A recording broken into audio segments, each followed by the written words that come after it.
Hi friends, అందరికీ నమస్కారం అండి.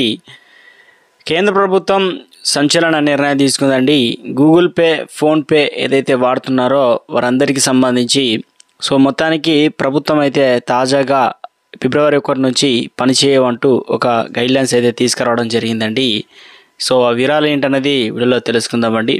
వీడియోని ఎండ్ వరకు చూడండి, అప్పుడే అర్థమవుతుందండి. ఫిబ్రవరి 1 నుంచి యూపీఐ ట్రాన్సాక్షన్లు అయితే బ్లాక్ చేయబడుతున్నాయండి. సంబంధించి కొత్త నియమాలు అమల్లోకి వస్తున్నాయి. వీడియోని ఎండ్ వరకు చూడండి, పూర్తి ఇన్ఫర్మేషన్ అయితే అర్థమవుతుంది. మొదటిసారిగా ఛానల్ వస్తే తప్పకుండా సబ్స్క్రైబ్ చేసుకొని bell button all notification activate చేసుకోండి. లైక్ చేయండి. అందరూ కూడా వీడియో నచ్చినట్లయితే. మరి ఎవరి యూపీఐ ఐడీలు ట్రాన్సాక్షన్లు పనిచేయవో ఇక్కడ తెలుసుకుందామండి. ఎన్పిసిఐ విధించినటువంటి కొత్త రూల్స్ వివరాలు ఇక్కడ ఉన్నాయి. మీ యూపీఐ ఐడి కొత్త రూల్స్ అయితే ఉందో లేదో ఈసారి తెలుసుకోండి. యూపీఐ అనేది ఇప్పుడు భారతదేశం సహా అనేక దేశాల్లో ట్రాన్సాక్షన్ కోసం ఉపయోగించే మాధ్యమం.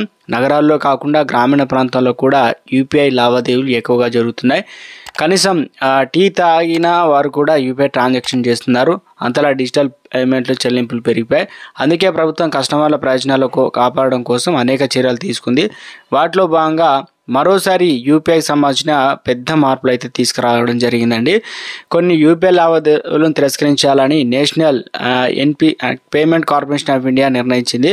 అంటే ప్రత్యేకంగా అక్షరాలు ఉన్న యూపీఐ ఐడీలతో ఆర్థిక లావాదేవీలు ఎన్పిసిఐ నిలిపివేసింది. దీనికి సంబంధించి ఒక ప్రకటన కూడా జారీ చేసిందండి.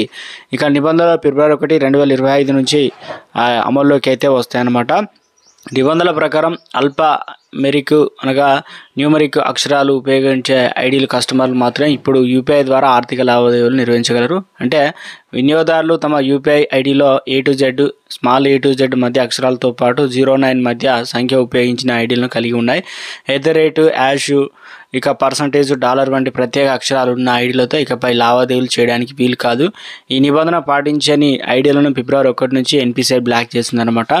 ఇక ఎన్పిసిఐ ఎందుకు చర్యలు తీసుకుందనంటే యూపీఐ లావాదేవీలను పెంచడానికి ఎన్పిసిఐ నిర్ణయం తీసుకుంది. ఇక ముఖ్యంగా ఈ విషయంలో అన్ని బ్యాంకులకు ఇప్పటికే కఠిన ఆదేశాలు జారీ అయ్యాయి. దీనికి ముందు యూపీఐ ఐడీలు కోసం న్యూమరిక్ అక్షరాలు ఉపయోగించాలని ఎన్పిసిఐ సూచనలు చేసింది. అయితే కొన్ని బ్యాంకులు, యాప్లు నిబంధనలు పాటించలేదు. అందువల్ల national payment corporation of India కఠిన నిబంధనల చర్యలు అయితే తీసుకురావడం జరిగింది. కొత్త రూల్స్ అయితే వచ్చాయి.